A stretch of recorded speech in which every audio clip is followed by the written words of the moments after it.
अपने YouTube channel supreme study पर, जिसमें हम चर्चा करते हैं मध्य प्रदेश से संबंधित कुछ प्रश्नों के बारे में। और आज हम मध्य प्रदेश के पर्यटन पर आधारित कुछ प्रश्नों के बारे में चर्चा करेंगे, वो भी फैक्ट के साथ। तो वीडियो में आखिरी तक बने रहिएगा दोस्तों। परंतु प्रश्नों का सिलसिला शुरू करने से पहले मेरे चैनल को लाइक, शेयर और सब्सक्राइब करना बिल्कुल ना भूलें। साथ ही साथ नोटिफिकेशन बेल आइकन को दबाना बिल्कुल ना भूलें, जिससे आपको मेरे आने वाले वीडियो के नोटिफिकेशन समय समय पर मिलते रहें। तो हम प्रश्नों का सिलसिला शुरू करते हैं दोस्तों। तो हमारा प्रश्न नंबर पहला है, मध्य प्रदेश में सांची के स्तूप में देखी जाने वाली सजावट की शैली को क्या कहा जाता है? इसमें ऑप्शन नंबर पहला अमरावती, ऑप्शन नंबर दूसरा गांधार, ऑप्शन नंबर तीसरा मथुरा या ऑप्शन नंबर चौथा भरहूत। तो इसका करेक्ट आंसर होगा दोस्तों ऑप्शन नंबर डी यानी भरहूत। हम तस्वीरों में सांची के स्तूपों को देख सकते हैं, जिसमें ये भरहूत शैली को दिखाया गया है।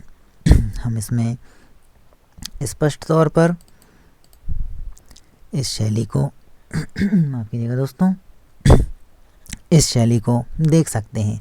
और अब हम सांची से संबंधित कुछ फैक्टों के बारे में नज़र डाल लेते हैं दोस्तों। तो सांची भारत के मध्य प्रदेश के रायसेन जिले में स्थित है। इसके अतिरिक्त यह कई बौद्ध स्तूप हैं जो 3री शताब्दी ईसा पूर्व से 12वीं शताब्दी ईसा पूर्व के बीच के काल के बने हुए हैं। इसके अतिरिक्त यह प्रदेश की राजधानी भोपाल से 46 किलोमीटर की दूरी पर स्थित है। इसमें छोटे बड़े कई स्तूप हैं। सांची का महान मुख्य स्तूप मूलतः सम्राट अशोक ने बनवाया था। बाद में सम्राट अग्निमित्र शुंग ने जीर्णोद्धार करा के इसे और विशाल बना दिया। भरहूत स्तूप से संबंधित कुछ जानकारी देख लेते हैं दोस्तों। तो यह भरहूत भारत के मध्य प्रदेश राज्य में सतना जिले में स्थित एक स्थल है। यह स्थान बौद्ध स्तूप और कलाकृतियों के लिए प्रसिद्ध है। इसके बाद हम प्रश्न क्रमांक 2 की ओर चलते हैं दोस्तों। तो प्रश्न क्रमांक 2 है हमारा, मध्य प्रदेश के निम्नलिखित में से किस जिले में भीमबेटका शैलाश्रय स्थित है? इसमें प्रश्न माफ़ कीजिएगा दोस्तों, इसमें ऑप्शन नंबर पहला है रतलाम, ऑप्शन नंबर दूसरा है छतरपुर, ऑप्शन नंबर तीसरा है रायसेन या ऑप्शन नंबर चौथा है गुना। तो इसका करेक्ट आंसर होगा दोस्तों ऑप्शन नंबर सी यानी रायसेन। हम भीमबेटका की गुफाओं को तस्वीरों द्वारा साझा कर सकते हैं दोस्तों, जिसमें ये कुछ हिरन टाइप की आकृति हमें दिखाई दे रही है। इसके बाद हम भीमबेटका से संबंधित कुछ तथ्यों पर नज़र डाल लेते हैं दोस्तों। तो भीमबेटका भारत के मध्य प्रदेश प्रांत के रायसेन जिले में स्थित एक पुरापाषाणिक आवासीय पुरा स्थल है। यह आदि मानव द्वारा बनाए गए शैल चित्रों के लिए प्रसिद्ध है। इसके अतिरिक्त इन चित्रों को पुरापाषाण काल और मध्यपाषाण काल के समय का माना जाता है। इसके अतिरिक्त यह स्थल मध्य प्रदेश की राजधानी भोपाल से मात्र 45 किलोमीटर दक्षिण पूर्व में स्थित है। इसके अतिरिक्त इसकी खोज 1957 से 58 में डॉक्टर विष्णु श्रीधर वाकड़कर द्वारा की गई थी। इसके अतिरिक्त भीमबेटका को वर्ष 2003 में यूनेस्को की विश्व विरासत या विश्व धरोहर स्थल घोषित किया गया, जो विश्व विरासत सूची के अंतर्गत आता है। इसके अतिरिक्त इससे लेकर एक पौराणिक कथा भी है दोस्तों। ऐसा माना जाता है कि यह स्थान महाभारत के चरित्र भीम से संबंधित है एवं इसी से इसका नाम भीमबेटका और कालांतर में इसे भीमबेटका के नाम से जाना जाने लगा। भीमबेटका क्षेत्र में प्रवेश करते हुए शिलाओं पर लिखी हुई कई तरह की जानकारी मिलती है। यहाँ के शैल चित्रों के विषय मुख्यतः सामूहिक नृत्य, रेखांकित मानवकृतियाँ, शिकार, पशु पक्षी, योद्धा और प्राचीन मानव जीवन से जुड़े क्रियाकलापों से जुड़े हैं। इसके अतिरिक्त चित्रों में जो प्रयोग रंग हैं, इसमें गेरुआ रंग, लाल रंग, सफ़ेद रंग, पीला रंग आदि रंगों का उपयोग किया गया है। इसके बाद हम प्रश्न क्रमांक 3 की ओर चलते हैं दोस्तों। तो प्रश्न क्रमांक 3 है हमारा, विदिशा में स्थित उदयगिरी में कितनी गुफाएं हैं?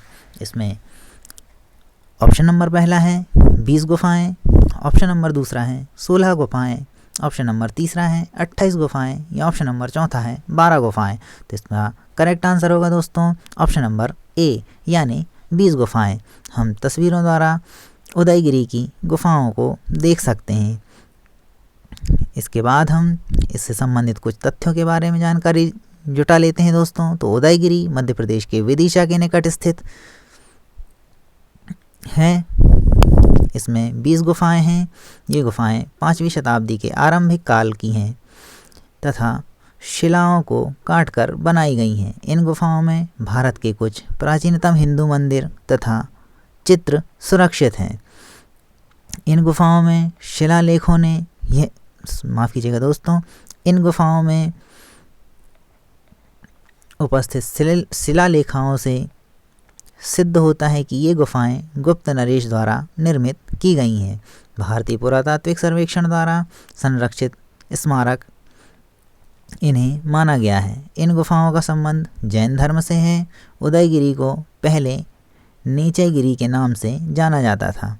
कालिदास ने भी इसे इसी नाम से संबोधित किया है।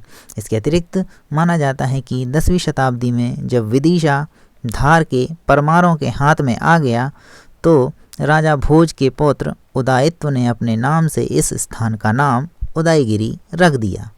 इसके बाद हम प्रश्न क्रमांक 4 की ओर चलते हैं दोस्तों। तो प्रश्न क्रमांक 4 है हमारा, ऐतिहासिक आनंद की नगरी मांडू किस जिले में स्थित है? इसमें ऑप्शन नंबर पहला है धार, ऑप्शन नंबर दूसरा है इंदौर, ऑप्शन नंबर तीसरा है झाबुआ या ऑप्शन नंबर चौथा है देवास। तो इसका करेक्ट आंसर होगा दोस्तों ऑप्शन नंबर ए यानी धार। हम मांडू को तस्वीरों द्वारा स्पष्ट तौर पर देख सकते हैं। इसके अतिरिक्त हम मांडू से संबंधित कुछ जानकारी साझा कर लेते हैं दोस्तों। तो मांडू या मांडवगढ़ धार जिले के मांडव क्षेत्र में स्थित एक प्राचीन शहर है। यह भारत के पश्चिम मध्य प्रदेश के मालवा क्षेत्र में स्थित शहर है। इसके अतिरिक्त मांडू धार शहर से 35 किलोमीटर की दूरी पर स्थित है। इसके अतिरिक्त 13वीं शताब्दी में मालवा के सुल्तानों ने इसका नाम शादियाबाद यानी खुशियों का शहर, सिटी ऑफ जॉय रख दिया। इसके अतिरिक्त यहाँ के दार्शनिक स्थलों में जहाज महल, हिंडोला महल, शाही हमाम और आकर्षक नक्काशीदार गुंबद वास्तुकला के उत्कृष्टतम रूप स्थित हैं। इसे खिलजी शासकों द्वारा बनाया गया था। इसके बाद हम प्रश्न क्रमांक 5 पर चलते हैं दोस्तों। पचमढ़ी किस पहाड़ी पर स्थित है? इसमें ऑप्शन नंबर पहला मैकाल, ऑप्शन नंबर दूसरा धूपगढ़, ऑप्शन नंबर तीसरा महादेव, ऑप्शन नंबर चौथा राजपीपला। तो इसका करेक्ट आंसर होगा दोस्तों ऑप्शन नंबर सी यानी महादेव। हम पचमढ़ी के इस झरने को तस्वीरों द्वारा देख सकते हैं दोस्तों। पचमढ़ी से संबंधित कुछ फैक्टों पर नज़र डाल लेते हैं दोस्तों। तो पचमढ़ी भारत के मध्य प्रदेश राज्य के होशंगाबाद जिले में स्थित एक पर्वतीय पर्यटन स्थल अर्थात हिल स्टेशन है। अपनी प्राकृतिक सुंदरता के कारण पचमढ़ी 1067 मीटर की ऊंचाई पर स्थित है। इसे सतपुड़ा की रानी के नाम से जाना जाता है। यहाँ सतपुड़ा बायोस्फीयर रिजर्व भी स्थित है। इसके अतिरिक्त मध्य प्रदेश का उच्चतम बिंदु धूपगढ़ यहीं स्थित है, जिसकी ऊंचाई 1352 मीटर है। पौराणिक मान्यता के अनुसार पचमढ़ी पांडवों की 5 गुफाओं से व्युत्पन्न है। इसके संबंध में माना जाता है कि पांडव ने इस क्षेत्र में अपने अज्ञातवास का अधिकांश समय व्यतीत किया। इसके अतिरिक्त अंग्रेजों के शासनकाल में पचमढ़ी मध्य प्रांत की राजधानी थी। इसके बाद हम प्रश्न क्रमांक 6 की ओर चलते हैं दोस्तों। तो प्रश्न क्रमांक 6 है हमारा, किस मोरक्को यात्री ने अपने लेखों में खजुराहो मंदिर का उल्लेख किया है? इसमें ऑप्शन नंबर पहला अलबरूनी, ऑप्शन नंबर दूसरा फाहियान, ऑप्शन नंबर तीसरा इब्न बतूता और ऑप्शन नंबर चौथा शेरशाह सूरी। हम सबसे पहले खजुराहो मंदिर की ओर नज़र डाल लेते हैं दोस्तों। तो ये जो तस्वीरों हमें एक पौराणिक मंदिर दिखाई दे रहा है, यही खजुराहो का मंदिर है। इसके बाद हम आंसर पर आते हैं दोस्तों। तो इसका करेक्ट आंसर होगा ऑप्शन नंबर सी यानी इब्न बतूता। इससे संबंधित हम कुछ फैक्टों को साझा कर लेते हैं दोस्तों। तो खजुराहो मध्य प्रदेश के छतरपुर जिले में अवस्थित है। इसके अतिरिक्त खजुराहो को प्राचीन काल में खजूरपुरा और खजूर वाहिका के नाम से जाना जाता था। यह प्राचीन कालीन हिंदू तथा जैन मंदिर पाए जाते हैं। यहाँ पर खजुराहो मंदिर विभिन्न काम क्रीड़ाओं के यहाँ सुंदर नमूने दिखाई देते हैं। इन मंदिरों को चंदेल वंशी राजा द्वारा 950 से 1050 के मध्य निर्मित कराया गया था। इसमें पश्चिमी और दक्षिणी भाग के मंदिर विभिन्न हिंदू देवी देवताओं को समर्पित हैं। इसमें 8 मंदिर विष्णु को समर्पित हैं तथा 6 मंदिर शिव को समर्पित हैं। इसके अतिरिक्त 1 मंदिर गणेश को और 1 सूर्य को, जबकि 3 जैन तीर्थकारों को समर्पित हैं। इसमें कंदरिया महादेव उन सभी मंदिरों में सबसे बड़ा मंदिर माना जाता है। इसके अतिरिक्त हम इब्न बतूता के बारे में जानकारी जुटा लेते हैं दोस्तों। तो यह उत्तर अफ्रीका के मोरक्को देश से आया हुआ एक विद्वान, लेखक और यात्री था। इसका पूरा नाम मोहम्मद बिन अब्दुल्ला इब्न बतूता था। इब्न बतूता मुसलमान यात्रियों में सबसे महान था। इसने अनुमानतः 75,000 किलोमीटर की यात्रा, माफ़ कीजिएगा दोस्तों यहाँ प्रिंटिंग मिस्टेक है, 75,000 किलोमीटर की यात्रा पूर्ण की थी और इसी यात्रा के दौरान यह भारत आया था। हम नीचे तस्वीरों में इब्न बतूता को स्पष्ट तौर पर देख सकते हैं। इसके बाद हम प्रश्न क्रमांक 7 पर चलते हैं दोस्तों। तो प्रश्न क्रमांक 7 है हमारा, बेसनगर का गरुड़ स्तंभ किस धर्म से संबंधित माना जाता है? इसमें ऑप्शन नंबर पहला है भागवत धर्म, ऑप्शन नंबर दूसरा जैन धर्म, ऑप्शन नंबर तीसरा ईसाई धर्म या ऑप्शन नंबर चौथा मुस्लिम धर्म। तो इसका करेक्ट आंसर होगा दोस्तों ऑप्शन नंबर ए यानी भागवत धर्म।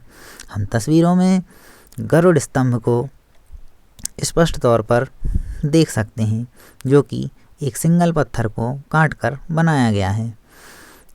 गरुड़ स्तंभ से संबंधित कुछ जानकारियों को साझा कर लेते हैं दोस्तों। तो गरुड़ स्तंभ मध्य प्रदेश के विदिशा जिले में स्थित है। इसके अतिरिक्त ये आधुनिक बेसनगर के पास स्थित पत्थर से निर्मित प्राचीन स्तंभ है। इसके अतिरिक्त इसका निर्माण 110 ईसा पूर्व हेलियोडोरस ने कराया था।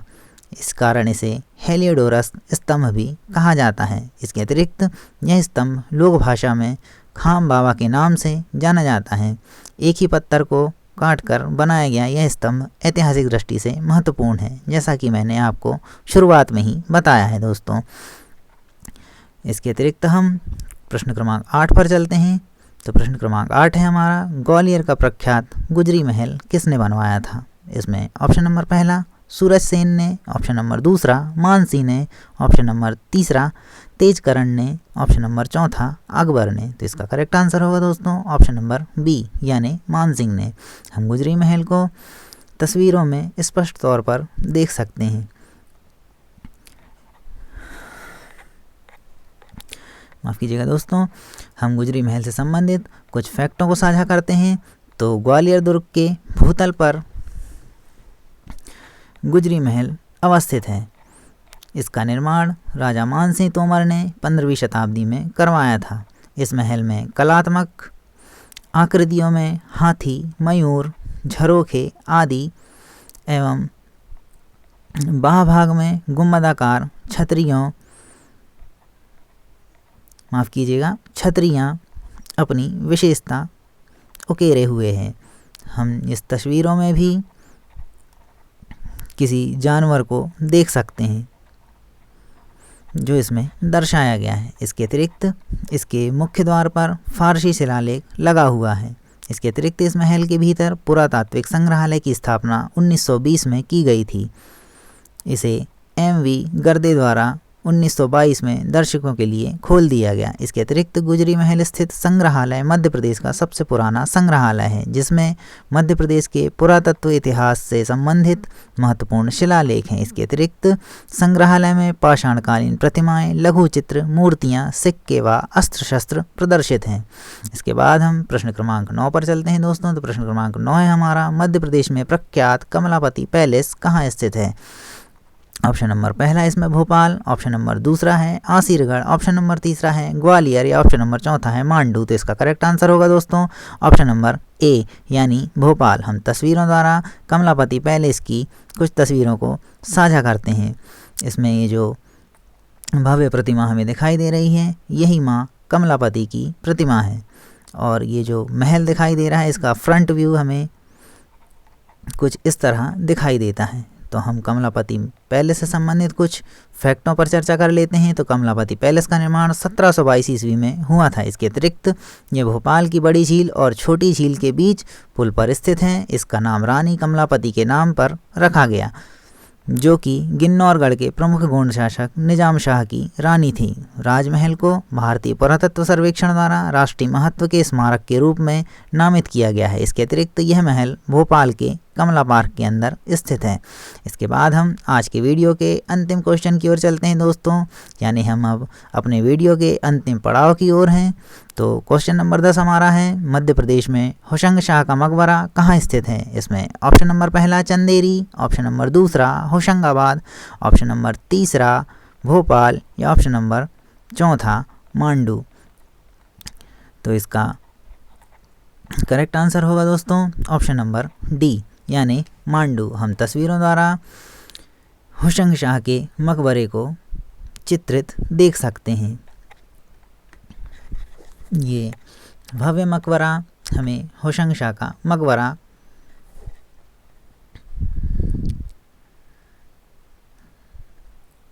इसके बाद हम होशंग शाह से संबंधित कुछ फैक्टों को साझा कर लेते हैं। होशंग शाह का मकबरा मध्य प्रदेश के मांडू धार जिले में स्थित है, जो कि मालवा क्षेत्र में आता है। इसके अतिरिक्त होशंग शाह मालवा क्षेत्र के प्रथम इस्लामिक राजा थे। इसके अतिरिक्त होशंग शाह के मकबरे को मध्य प्रदेश का ताजमहल भी कहा जाता है। परीक्षा के दृष्टिकोण से बहुत महत्वपूर्ण पॉइंट है दोस्तों कि होशंग शाह के मकबरे को मध्य प्रदेश का ताजमहल भी कहा जाता है। इसके अतिरिक्त राजा घोषित होने से पूर्व ये अल्प खां के नाम से प्रचलित थे। तो ये थे आज के हमारे 10 क्वेश्चन दोस्तों। आपको हमारा वीडियो कैसा लगा कमेंट बॉक्स में ज़रूर लिखिए और मेरे चैनल को लाइक शेयर सब्सक्राइब करना बिल्कुल ना भूलें। साथ ही साथ नोटिफिकेशन बेल आइकन को दबाना बिल्कुल ना भूलें। मैं आपके लिए हमेशा नए नए वीडियो लाते रहूँगा दोस्तों। इसी के साथ जय हिंद, जय भारत, धन्यवाद और अपना सपोर्ट हमेशा मेरे लिए बनाए रखिए। धन्यवाद दोस्तों।